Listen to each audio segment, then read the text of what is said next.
Let's get honest real quick. If you have to keep asking yourself what it is, it's probably not what you think it is. If your heart is constantly doing double takes, wondering where you stand, if your emotions are being tugged back and forth like a yo yo, if you're doing mental gymnastics every day trying to figure out what vibing really means, then you're not in something soft or subtle. You're in something unclear. And unclear connections have consequences. Uncertainty isn't peaceful just because no one's arguing. Confusion isn't cute just because they call you bae or boo on the weekends. You can't keep wrapping emotional instability in aesthetics and calling it modern dating. Here's what no one's telling you. Your nervous system remembers every time you felt unseen. Your mind remembers the tension of waiting for their response. Your body remembers how it aches when someone holds you at night, but avoids talking about it or being with you in the morning. This isn't harmless. This is conditioning. When you stay in something undefined for too long, your standards begin to shift. What once felt like a red flag now feels like something you can work with. You tell yourself, I'm just going with the flow. But deep down, the current is pulling you further and further away from yourself. We live in a time where casual is praised, but confusion is accepted as normal, where someone can show up every day, act like your partner, touch your body, hold your secrets, and still tell you we're just chilling. But let's call it for what it is. Emotional performance without commitment is not freedom. It's fraud. The real issue isn't just the label. It's the energy you're required to give without any security in return. It's the version of yourself you have to water down just to avoid scaring them off. And worst of all, it's the inner knowing you silence just to keep the vibe going. So no, you're not wrong for feeling uneasy. You're not crazy for wanting to understand what you're standing on. You're not dramatic for needing clarity before you continue to invest your time, your softness, and your soul in this connection. If anything, the fact that you even have to ask, the fact that you have to shrink your language just to keep them interested, that tells you everything. If you have to keep wondering what it is, then it's not. Let's talk about that question so many of us ask but are scared to say out loud. What are we? See, you're not crazy for asking it. You're not desperate. You're not rushing anything. You're just trying to figure out if the emotional energy you're pouring into this person is being poured back into you. But let me tell you something most won't say. If you have to keep asking where you stand, you already know where you don't. In real connection, clarity is a byproduct. You don't have to beg for it. You don't have to schedule a conference to earn it. It just shows up because the person who's serious about you doesn't want you wondering. But in these unclear connections, the more you ask, the more you feel like you're pushing. You're made to feel like you're ruining a good thing by asking for definition. Let me be very clear. If asking for emotional clarity makes someone uncomfortable, it's probably because they're benefiting from your confusion. That question, what are we, isn't a trap. It's a compass. And it points to whether this relationship is built on real intimacy or just convenient access. People will say they're not ready for commitment, but they'll still want all the benefits, the talks, the touch, the time. But when you ask for structure, now you're too much. You're too intense. That's not maturity. That's manipulation masked as nonchalance. And here's what's wild. Some of us start avoiding the question altogether. We start managing our expectations instead of voicing them. We start self-editing to stay likable, but that doesn't lead to peace. It leads to performance. A real connection invites that question. A real connection welcomes clarity. A real connection says, here's what I'm looking for, and here's how I see you. So if your gut keeps asking, what are we? Don't silence it. It's not trying to sabotage anything. It's trying to save you from wasting your time on something that was never built to grow. Let's paint a better picture of what a situationship really feels like, because sometimes words fall flat until you see the scene play out. So imagine this. You're at the airport every Friday, suitcase packed, heart open, dressed for the destination. But there's no boarding pass, no gate number, no flight confirmation. You ask the agent where you're going. They shrug and say, just hang tight in the lounge. If your plane takes off, we'll call you. So you sit, you wait. 1 hour turns into 3. The playlist on loop. You start wondering if maybe you missed the announcement. Maybe you were too eager. Maybe you asked too many questions. Maybe you just need to relax. But what you don't realize is this. The plane was never coming. The itinerary was never made. The only person who packed with intention was you. Situationships do that. They keep you emotionally parked, engines on, heart on idle, waiting for something that has no scheduled takeoff. And it's not just about travel. Let's switch the metaphor. Imagine going to a restaurant. You sit at the table and they give you water, maybe even some breadsticks. You're sipping, you're chewing, you're vibing. But every time you ask to order, they say, the kitchen's figuring it out, just hold tight. Meanwhile, they'll keep bringing out samples, little bites, a spoonful of a conversation here, a warm touch there. And because it's something you tell yourself, maybe the meal is on its way. But the truth is, there was never a meal being cooked, just enough flavor to keep you seated. That's what situationships serve. Samplers. Never the full course. Just enough connection to activate your hope, but never, ever enough consistency to earn your trust. And the worst part, when you get tired and try to leave, they say, but wasn't this enough? Didn't we have fun? Why ruin a good thing? Let me be clear. A good thing without direction is a distraction. A connection without clarity is a trap. And you don't need to sit in a holding pattern to prove you're patient. You need to know when to grab your things and walk away from the gate. Let's talk about the psychology behind why people stay in these half-done relationships that don't have a name, a direction, or a promise. Because it's easy to judge from the outside. It's easy to say, girl, just leave, or you knew what it was. But inside that emotional loop, it's not that simple. You're not just staying for them. You're staying because of what the connection represents, a possibility, a maybe, a storyline you've already played out in your head. And your brain doesn't want to give up that narrative. There's a term called intermittent reinforcement. It's when affection, attention, or rewards are given randomly instead of consistently. It's what casinos used to keep gamblers hooked, and that's what most people unknowingly use to keep your heart entangled. You never know when they'll be warm, so you stay through the cold. You wait, you hope, you tell yourself, maybe next week. And here's what happens. Your body starts responding like it's in a game of survival. When you're in a consistent relationship, your nervous system relaxes. You feel safe. But when you're in a situationship, your nervous system is always on high alert. You start equating unpredictability with passion, anxiety with confused excitement. And now you're emotionally addicted to the highs and lows. That's not chemistry. That's cortisol. You start building emotional tolerance. You tolerate the bare minimum. You justify the dry spells. You downplay your standards, not because you like it, but because your nervous system is chasing the next moment of connection like oxygen. And let's not ignore this. Some people stay because they don't want to start over. The idea of resetting feels heavier than the weight that they're carrying. So they stay longer than they should, hoping their consistency will inspire change, but it never does. Because you can't heal in a space that keeps wounding you. You can't grow roots in a place that keeps shifting the soil. The psychology of staying isn't about weakness. It's about wiring. Until you rewire the part of you that thinks almost is better than nothing, you'll keep accepting crumbs in the name of connection. Let's shift into one of the most important truths in all of this. Patterns don't lie.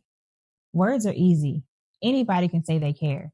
Anybody can say, I'm just taking my time, or let's just go with the flow. But patterns reveal everything. You don't need a degree in psychology to know when someone is being inconsistent. You feel it. Your body picks up on it before your mind catches up. The skipped calls, the mood shifts, the disappearances, it all adds up to a story they may never say out loud, but it's real. And here's what happens. When the words and the actions don't match, your brain goes into confusion. And confusion triggers anxiety. So you start overthinking. You start asking yourself, am I doing too much? Am I expecting too much? Did I scare them off? But the truth is, you didn't do too much. You saw too little. And you tried to build something off of the potential of that person, not the pattern they've shown you. Because here's the thing, a person's pattern is their intention. It doesn't matter what they say they want. If what they show you is inconsistency, they're not confused. They're comfortable. They're comfortable with keeping you unsure. This is why paying attention is your power. You don't need to ask someone how they feel. You already know. You've seen it. Every time you made yourself available and they made excuses, you saw it. Every time you brought up the future and they deflected, you saw it. But sometimes we don't want to accept the pattern because accepting the pattern means we have to act. We have to walk away. We have to stop trying to change them with our consistency, our loyalty, our softness. We keep hoping they'll evolve into the version we imagine, but patterns don't lie. And no matter how beautiful the idea of them is, their pattern tells the truth. And here's the final cut. If their pattern brings you pain more than peace, confusion more than clarity, anxiety more than alignment, then it doesn't matter what they promise. Their energy already delivered the message. Pay attention to patterns, not potential, because potential without action is just a trap with good lighting. Let's talk about what this casual thing is really costing you. Because despite what people say, there's nothing light or easy about being emotionally entangled without commitment. We've glamorized casual like it's a more evolved version of love. No pressure, no expectations, just vibes. But what they don't say is no pressure becomes pressure when your emotional needs go unmet. And those unmet needs turn into internal warfare. Every time you wonder if texting them first will look too thirsty, you're already in a space that doesn't feel secure. Every time you debate whether asking for clarity will chase them off, you've already silenced your voice. You start walking on emotional eggshells. You become your own censor. You train yourself to not feel too deeply, to not speak too clearly, to not want too much. And you call it maturity, but it's not maturity. It's emotional survival. That's the hidden cost. You lose yourself trying to keep something that was never stable in the first place. You suppress your needs because bringing it up might ruin the vibe. You tolerate half love because you're scared full love doesn't exist. Casual isn't just a label, it's a system. And that system benefits the one who wants the access to the best parts, your body, your time, your energy, without giving anything consistent in return. It's like renting a mansion and refusing to pay the mortgage. They want all the luxury with none of the responsibility. And while you're trying to be understanding and easygoing, you're the one paying the price with the confusion and insecurity and unmet expectation. People say it's just casual, no big deal. But here's the deal. Your heart is not a rental car. Your spirit is not a trial subscription. You weren't built to be sampled. You were built to be chosen. The cost of casual is your peace.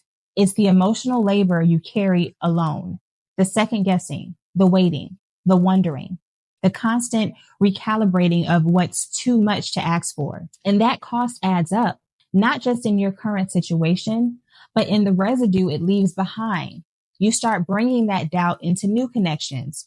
You start forgetting what clarity even looks like. So don't tell me it's just vibes. Vibes don't require therapy after. Vibes don't leave scars. And vibes don't make you question your worth. That's not casual. That's costly.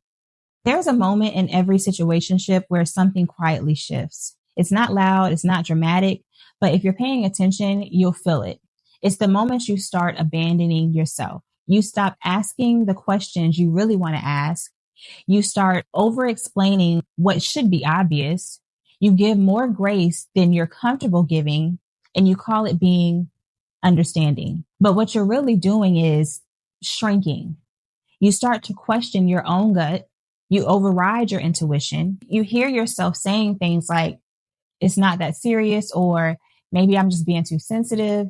When in reality, your soul is waving red flags like fire alarms. And here's the dangerous part. This self-abandonment doesn't happen all at once.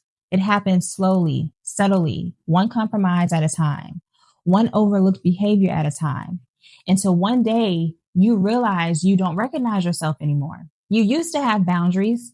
Now you have anxiety. You used to know your worth. Now you're wondering if you expect too much. You used to ask for consistency. Now you accept convenience. That's what emotional erosion looks like. It wears you down while convincing you you're being patient. It confuses silence with strength. It makes you proud of how much you can take instead of how well you protect yourself. But protecting your peace is not a crime. Wanting clarity is not a weakness. And choosing yourself is not being too much. Somewhere along the way, many of us were taught that self-sacrifice is the price of love. That if we're good enough, quiet enough, soft enough, patient enough, someone will eventually choose us. But what if the most powerful choice is choosing yourself before they ever get the chance? Because if you have to become less of you just to keep them around, that's not love. That's performance. And that performance costs more than any breakup ever will. Real love allows you to bring your full self to the table, not the edited version, not the toned down one, not the agreeable, don't rock the vote version, the whole you. And if your full self makes someone uncomfortable, that's not your cue to shrink. It's your cue to leave. Let's talk about a dynamic that too many of us know way too well. When they want the benefits, but not the bond. They want access to you, your time, your conversation, your energy, your body. But when it's time to define it, they freeze. Suddenly it's too soon, or labels ruin things, or I don't want to mess up the vibe. What they really mean is, I like getting what I'm getting from you, but I'm not ready to give anything that matches it. This is the paradox of modern dating. People want intimacy without investment. They want connection without accountability. They want the feeling and the look of partnership with the freedom of still being single. But here's the truth they never say out loud. When someone consistently accepts the benefits of a relationship but avoids the responsibility of one, that's not confusion, that's calculation. It's easier to keep things in the gray. The gray protects them from having to show up consistently, for having to choose you out loud, for being held to the same standard you're holding yourself to. But love doesn't live in the gray. Integrity doesn't live in the gray. You don't get to pull someone close when it's convenient and then push them away when it gets too real and still call that respect. They'll say, but I never promised you anything. And technically, maybe they didn't, but their actions did. Their consistency, their late night calls, their words like us and future. It slipped in some sentences like confetti. That's the promise. And that's also the betrayal. You can't just opt out of a responsibility because you never signed a verbal contract. Energy builds expectations. Time creates momentum. And intimacy, emotional or physical, always leaves a footprint. So when you feel used, when you feel like someone's getting all the best parts of you without offering any real intention in return, you're not crazy. You're not clingy. You're not too intense. You're just finally seeing that love isn't love if it only serves one side. Benefits without bond isn't balance. It's exploitation dressed up in, I'm just not ready yet. Let's talk about what happens after it ends, because it doesn't just stop. It lingers, especially when the connection was never clearly defined to begin with. Healing is harder when the expectations were never spoken, but they were still felt. You never got the title, but you showed up like you had one. You never said, I love you, but your heart acted like it did. You cooked meals, you held space, you prioritized them, you adjusted your life around theirs, and still, when it was all over, they said, but we weren't really together. And that right there, that's what cuts the deepest. Not just the ending, but the dismissal of everything you gave like it didn't mean anything because it wasn't labeled. So now you're left with memories you're not allowed to mourn, with pain you don't feel permitted to grieve because technically you were just talking. But your heart knows better. Your nervous system knows better. Your tears at 2 a.m., they weren't fake just because they didn't post them online. The time, the effort, the vulnerability, it was all real. It all counted. And this is what people don't understand.